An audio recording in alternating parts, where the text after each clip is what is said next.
Well, you know the problem with democracy. I don't think there is any country in the world which does not call itself democratic. All countries in the world call themselves democratic. It's a matter, first, of definition, I think mainly of definition and of what we regard to be the essentials of democracy. We certainly ourselves regard ourselves as democratic.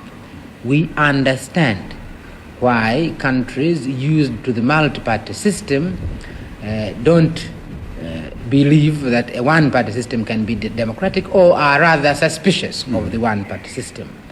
We can't, frankly, convince them by sheer argument, philosophical argument, that this is possible. Perhaps the best thing is actually to see this thing in practice. What are the essentials of democracy? The essentials of democracy are that individuals should feel unharassed, that they are actually free in their society. Individual, this is the most essential thing. I never see why an individual should not feel free because of a machinery of election. And the two-party or the one-party is really basically a machinery of election. The second one, when it comes to machinery, is that an individual should feel a true choice of the people he wants to represent him in a government where it's no longer possible for people individually to participate in the government, that you have to select individual representatives.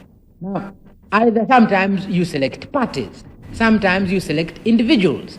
Now, frankly, I don't see why the thing cannot be democratic, simply because sometimes you select a party, which is what the Western countries usually do, and in our own case, you select an individual, the party being given, the party policy being given.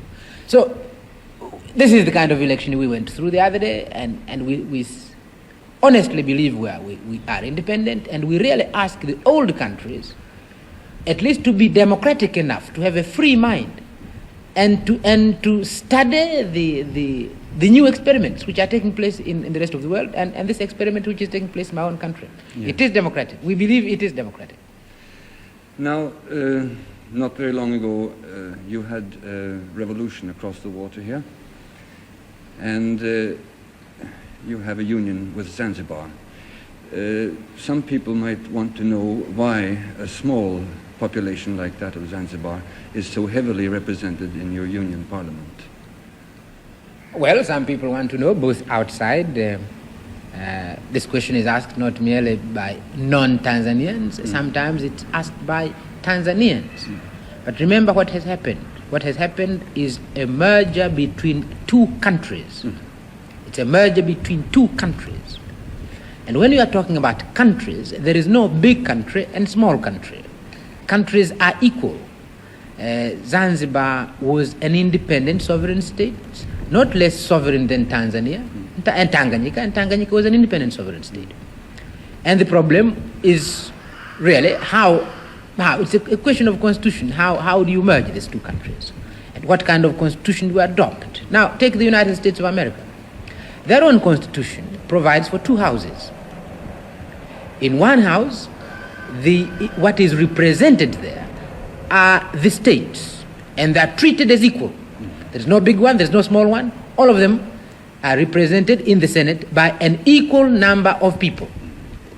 Then you have the House of Representatives, where then you base it on population. We don't have two systems. But obviously, just as in the United States, you must take into consideration that the mergers are states, and states must be equal. Even in our own case, although we rejected a two-house system, you can't forget that in their stateness, Tanganyika and Zanzibar are equals. Now, you recently attended the OAU conference in Accra. What is your opinion now about the status of African unity? That's one part of the question, and the second one is, how about unity here in East Africa? Why don't we hear any more about the East African Federation? May I answer first? I think the second part of the question is probably easier and perhaps could explain my answer to the first part of the question. I'm a great believer in unity.